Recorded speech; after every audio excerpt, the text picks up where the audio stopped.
దేవుడు ఎవరో తెలుసా? దేవుడు ఎవరు? ఆది కాండం నుంచి ఉన్నది ఎవరు? మన బైబిల్ ప్రకారం పాత నిబంధనలో ఉన్నది యెహోవా అంటారు. యెహోవా అంటే ఎవరు? యెహోవా అంటే దేవుడు.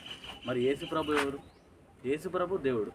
యెహోవా కొడుకు యేసుప్రభు అని కొందరు అంటారు. కొందరేమో యెహోవా వేరే యేసుప్రభు వేరే అంటారు. కొందరేమో యెహోవానే యేసుప్రభు అంటారు. ఈరోజు మనం క్లారిటీకి వద్దాం.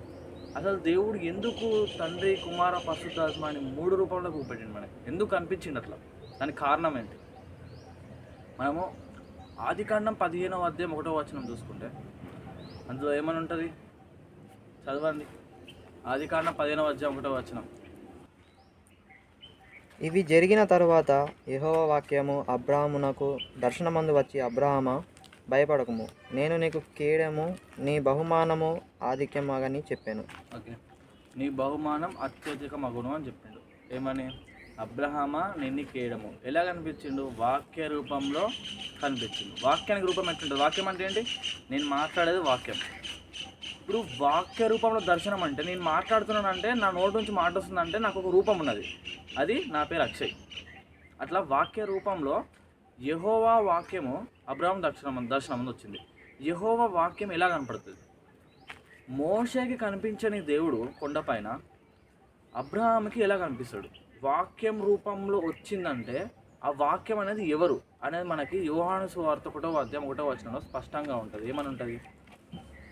ఆది అందు వాక్యం ఉండెను, వాక్యము దేవుని యొద్ద ఉండెను, వాక్యము దేవుడై ఉండెను. ఆది అందు వాక్యం ఉండను, వాక్యం దేవుని యొద్ద ఉండెను, వాక్యమే దేవుడే ఉండెను. అంటే వాక్యము దేవుడు అని క్లారిటీ చేసిండు. ఆయన ఎవరు? యోహాను చెప్పేది యేసు ప్రభు గురించి. అంటే ఆదికాండం 15వ అధ్యాయం 1వ వచనంలో అబ్రహాము కనిపించిన ఆ వాక్యము యేసయ్య. దేవుడు చెప్పిండు అబ్రహాంకి ముందు నుంచే ఉన్నా అన్నాడు. ఆ సంగతి ఎవరికి అర్థం కాలే. ఎందుకు దేవుడు ఏది మనకు క్లారిటీ చెప్పకుండా నేనే అంతము, నేనే ఆది, నేనే అది ఇది అని చెప్పిండు? అదే నేనే దేవుడు నేను మొదటే చెప్పేస్తే అయిపోయేది కదా. ఎందుకు చెప్పలేదు? దానికి ఒక కారణం ఉంటుంది. ఏంటంటే ఈ బైబుల్ అనేది పాత నిబంధన నుంచి కొత్త నిబంధన వాళ్ళకు ఈ బైబుల్ అనేది సీల్ అయిపోయి ఉన్నది. ఎందుకంటే ఈ బైబుల్ అనేది ఒక ఫిగరేటివ్ లాంగ్వేజ్లో ఉన్నది. లైక్ దేవుని ఆత్మ ఉన్న వాళ్ళకి మాత్రం అర్థమవుతుంది. ఫర్ ఎగ్జాంపుల్ అంటే మీకు ఒకటి చెప్తున్నా. నేను ఒక పోయం రాసిన, నా లైఫ్ స్టోరీ ఒక పోయంలా రాసిన. ఆ పోయం చదివిన వాళ్ళు చదువుతారు, కానీ దాని అర్థం ఎవరికి అర్థం కాదు. అది నాకు మాత్రం అర్థమవుతుంది. ఎందుకంటే అది నా ఓన్గా నా మైండ్తో రాసిన.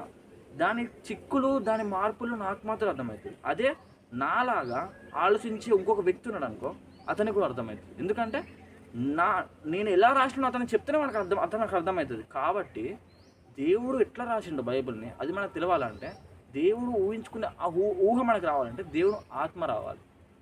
దేవుని ఆత్మ మనకు రావడం అంటే ఏంటిది? పరిశుద్ధాత్మ. పరిశుద్ధాత్మ ముందు నుంచే ఉందా అంటే ఉంది. నరులని సృజిద్దాం పద అంటాడు. మనం అంటే ఎవరు? మనం ఎవరు చెప్తుండు? దేవదూతలు కాదని ఇక్కడ చెప్పేది. మనం అంటే తండ్రి, కుమారుడు, పరిశుద్ధాత్మ. మనము వెళ్ళి అన్నాడు. రోజు ఆదాముకి తోటలో కనిపించింది యేసు ప్రభు. ఆత్మ ద్వారా లోకాన్ని సృష్టించిండు. దేవుని దృష్టిలో 1000 సంవత్సరాలు ఒక్క రోజుతో సమానం. దేవుడు ఎన్ని సంవత్సరాలు మన భూమిని మన కోసం సృష్టించో తెలియదు. మనం ఇంత ఈజీగా వాడేస్తున్నాం. ప్రకటన గ్రంథంలో ఉంటుంది. ఏమని ఉంటుంది? కొత్త భూమి, కొత్త ఆకాశం. అంటే నేను ఇప్పుడు ఇక్కడ నుంచొని వాక్యం చెప్తున్నాను. కొత్త భూమిలో సేమ్ ఇలా నుంచుంటా, ఇదే గాలి, ఇదే చెట్లు, ఇదే ఆకాశం. కొత్త భూమిలో మళ్ళీ ఉంటుంది. ఇక్కడ ఉన్నది అక్కడ ఉంటుంది.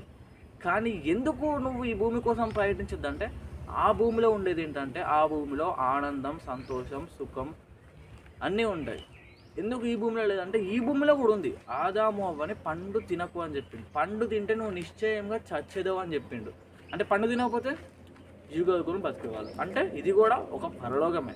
దీన్ని మనం ఏం చేసినాం?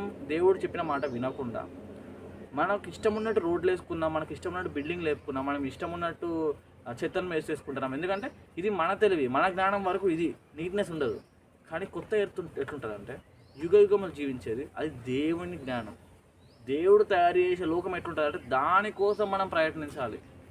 ఈ లోకంలో తిండి లేకపోయినా, వస్త్రం లేకపోయినా, ఏ జీవనాధారం లేకపోయినా కానీ ఎందుకు మరి బతుకుంటున్నాం అంటే దానికి ఒకటే కారణం ఏంటంటే ఇంకొక భూమి ఉంది, ఇంకొక లైఫ్ ఉంది నాకు. మరి ఆ లైఫ్లో ఎట్లా బతకాలి, నాకు ఎట్లా సంపాదన రావాలంటే ఈ భూలోకాన్ని ఉండేది అనమాట ఉంటుంది. దేవుడు పిల్లలం మనం అందరం, అది దేవుడే చెప్పిండు. కానీ దేవుడు పిల్లలం కానీ దేవుళ్ళగా మనం ఉండలేకపోతున్నాం. మన కోపము, కుళ్ళు, అసహ్యలు ఇవన్నీ వస్తున్నాయి. ఎందుకు వస్తున్నాయి? దేవుడు బండల్ని కూడా మనుషుల్ని చేస్తాడు. కానీ దేవుడు లాంటి స్వభావం రావాలంటే, ఆ బుద్ధి రావాలంటే చాలా కష్టం. ఎందుకంటే దేవునిలాగా ముక్కుంది, మూతుంది, కళ్ళు ఉన్నాయి. ఇప్పుడు మనము దూరం నుంచి ఒక యానిమల్ చూసినాం, దాని షేప్ చూసి మనం ఏమంటాం?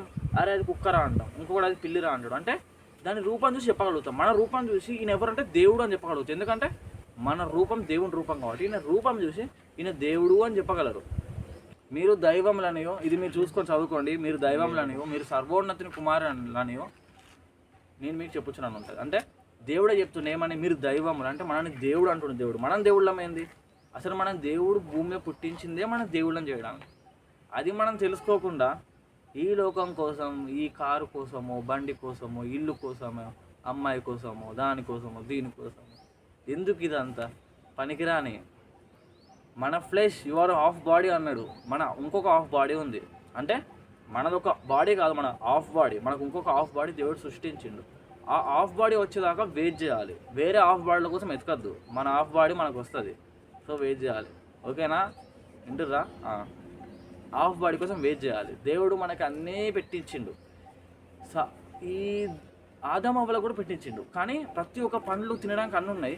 మరి వాళ్ళకి ఎందుకు అంటే, వాళ్ళు ఏం తప్పేందంటే ఆ తినద్దన్న పండు తినడం. అంటే అది దేవుడు ఇద్దాము. దేవుడు సృష్టి మొత్తం చేసినాక ఏమన్నాడు?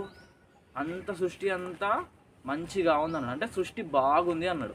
సృష్టి బాగుందంటే సృష్టిలో ఉన్న ఆ మంచి చెడులు ఇచ్చే పండు కూడా బాగుందని అర్థం. అది చెడు అంటలేడు దేవుడు, కానీ దానికి టైం రాలే అన్నాడు. నేను మీకు ఆ పండు ఇచ్చేటోని, కానీ ఆ టైం రాలే. టైం వచ్చినప్పుడు ఆ పండు మీకు ఇస్తా, అది తినండి.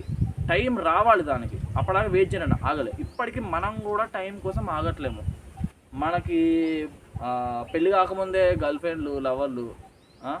బాబు పెళ్ళి కాకముందే గర్ల్ ఫ్రెండ్, లవర్లు, ఆస్తి, డబ్బులు దేవుడు ఇద్దాం ఈ టైం కన్నా ముందే మాఫియాలు, స్కాములు, దొంగతనాలు, అవి ఇవి ముందు ముందు ముందు ముందు ఆదం అవ్వలు చేసే తప్పు మనం కూడా చేస్తున్నాం. మనం ఎవ్వరము ఒక్కళ్ళు కూడా రైట్ లేదు. ప్రతి ఒక్కరు అవ్వని తిడతారు. ఏమని? అవ్వ పండు తిన్నది, తర్వాత ఆదాంకి ఇచ్చిండు. ఎవ్వరు ఒక్కడు కూడా తిట్టద్దు. ఎవరికి రైట్ లేదు. ఎందుకంటే వాళ్ళు చేసిరు, ఒక్కసారి తప్పు చేసిరు. మీరు ప్రతిరోజు చేస్తారు, మనం అందరం, నేను కూడా ప్రతిరోజు చేస్తున్నాం, ఏదో ఒక తప్పు చేస్తున్నాం. దేవుడు ఇద్దామనుకున్న దాన్ని మనం ముందే ఇది తీసుకోవాలని వెయిట్ చేస్తున్నాం. ఎందుకు? దేవుడు చాలా వెయిట్ చేయాలి కదా. దేవుడు ఒక టైం నిర్ణయించిండు. ప్రతి ఒక్క దానికి సమయము నిర్ణయించబడింది. ప్రసంగి గ్రంథం 3వ అధ్యాయం 1వ వచనం ఉంటుంది. ఆకాశం క్రింద ప్రతి ఒక్క దానికి ఏ సమయానికి నిర్ణయించున్నది. ఏడుపుకి ఇవన్నీ కింద డిస్క్రిప్షన్లో పెట్టండి. ఓకే, రిఫరెన్స్ దాన్ని. ప్రసంగి 3వ అధ్యాయంలో ఉంటుంది. ఏమని? సంతోషానికన్నా, ఏడవడానికన్నా, బాధపడడానికన్నా, దుఃఖించడానికన్నా, ఆఖరికి నువ్వు నడవడానికన్నా దేనికైనా ఒక సమయం ఉందంట.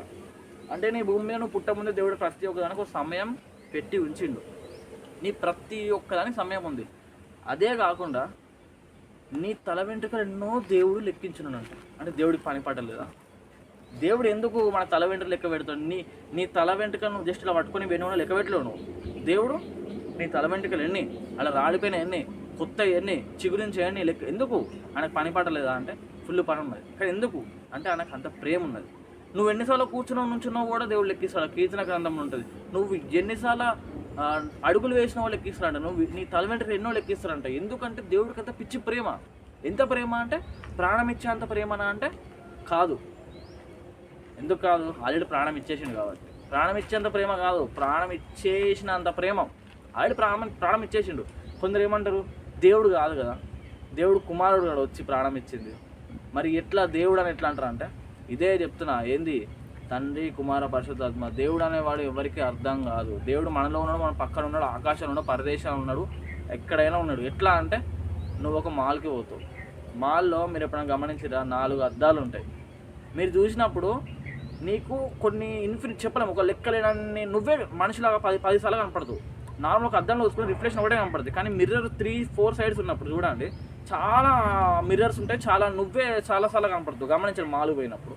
ఎందుకు అలా కనిపిస్తుంది అంటే దాని రిఫ్లెక్షన్ వల్ల కనిపిస్తుంది. కానీ నువ్వు చేయి ఇట్లా జరిపినప్పుడు ఒక మిర్రర్లో లెఫ్ట్ హ్యాండ్, ఇంకో మిర్రర్లో రైట్ హ్యాండ్, ఇంకో మిర్రర్లో లెగ్, తల తిరుగుతాయా? లేదు. నువ్వు రైట్ హ్యాండ్ లేపితే అన్ని మిర్రర్ రైట్ హ్యాండ్లో లేస్తాయి. కానీ దేవుడు ప్రతి ఒక్క మిర్రర్ని మార్చగలడు. ఎందుకంటే ఆయన దేవుడు కాబట్టి దేవుడు పరలోకంలో ఉన్న భూమి మీద చేయగలడు. కాబట్టి ఏసే భూమి మీద ఉన్నప్పుడు పైన దేవుడు ఉన్నాడు, కింద దేవుడు ఉన్నాడు. కాబట్టి దేవుడు పైన ఉన్నాడు, ఈయన దేవుడు కాదు అని ఎవరు అనొద్దు. దేవుడు అర్థం కావాలంటే మూర్ఖులకి దేవుడికి అర్థం కాడు. దేవుడు అర్థం కావాలంటే దానికి దేవుని ఆత్మ కావాలి, జ్ఞానం కావాలి, ఓర్పు కావాలి, సహనం కావాలి. అంటే మీకు ఇప్పుడు ఏమర్థమైంది? తండ్రి, కుమార, పరిశుద్ధాత్మ ఒక్కడే. కానీ ఎట్లా ఎలా అని ఆలోచించినట్టే నీ మైండ్ పోతుంది తప్ప నీకు అర్థం కాదు. నువ్వు నీ లైఫ్ చూసుకో, నువ్వు ఎంతవరకు ఉండాలి, ఏం చేయాలి, వచ్చే కొత్త ఎత్తు కోసం దేవుడిని తయారు చేసిన దానికోసం ఎంత మంచిగా ఉండాలని గుర్తుపెట్టుకోవాలి. కానీ ఈ దేవుడు ఎట్లా, దేవుడు అట్లా అనే క్వశ్చన్ అవసరం లేదు. తండ్రి, కుమార, పరిశుద్ధాత్మ త్రియేక దేవుడు ఒక్కడే దేవుడు. Okay, thank you.